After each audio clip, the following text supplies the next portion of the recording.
Now when you think of transit, you probably think of something like this, someone riding the trains in New York.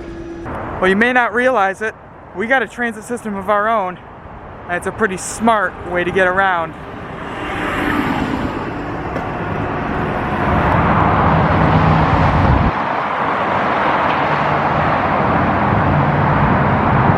Now maybe you've seen smart buses on the roads around town, but you probably didn't realize just how easy and accessible it is as a means of car-free transportation.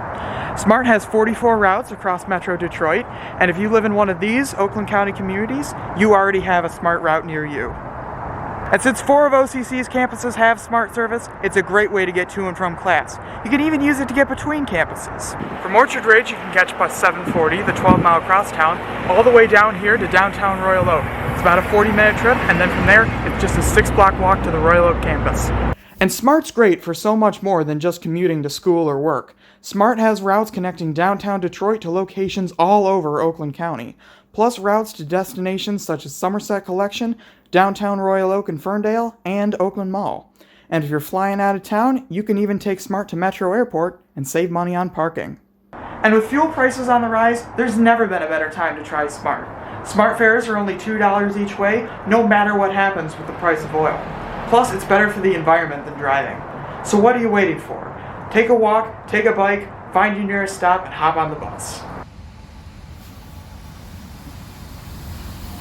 Now, while the current transit options in Metro Detroit are great, there's still so much we can do to make the system better, especially considering how many areas of Metro Detroit don't have Smart service. The biggest problem with transit in Detroit nowadays is a loophole in the Smart system known as opting out. When Smart was created in its current form in 1989, it was set up such that any community could leave the system to avoid paying taxes to fund Smart, but as a result, they didn't get any Smart service. And unfortunately, a lot of them did opt out as soon as they got the chance. These Oakland County communities all opted out of Smart in 1995 and haven't had any scheduled bus service ever since. And the opt-out system leads to a couple of big problems. Even though most of the opt-out cities are sparsely populated areas on the outskirts of Metro Detroit, many of them contain major destinations, among them OCC's Highland Lakes campus.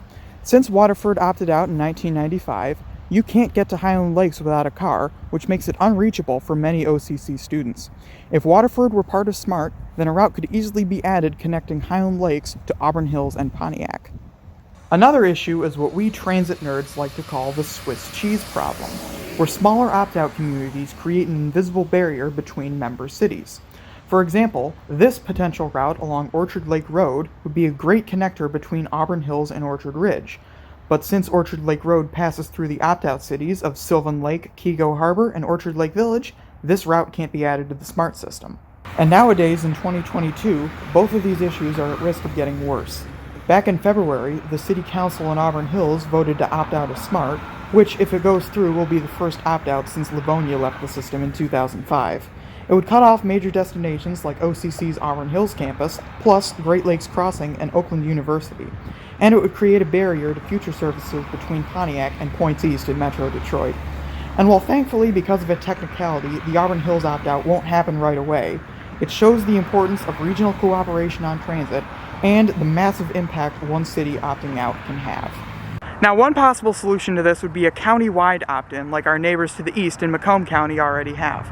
A county-wide opt-in would bring every community in Oakland County into the Smart system, and there's already an effort underway to bring that as an issue on the ballot in November. Transportation Riders United, which is an advocacy organization in the area, has a petition to do just that, and you can sign it right here. And if you want to be part of these efforts and others to build a better and more equitable transit system in Metro Detroit, TRU is always looking for volunteers, and so are other organizations around, or there are other ways you can get involved. Since transit doesn't really get talked about much in the political arena here in the Motor City, you can start the discussion. Ask your local elected officials and candidates their stances on transit, and if you're over 18, you have the power at the polls to vote accordingly. And above all, you can help by just spreading the word, because there are so many Metro Detroiters who see Smart buses on the road without realizing all the places that can get them without a car, or what they can do to make the system even better.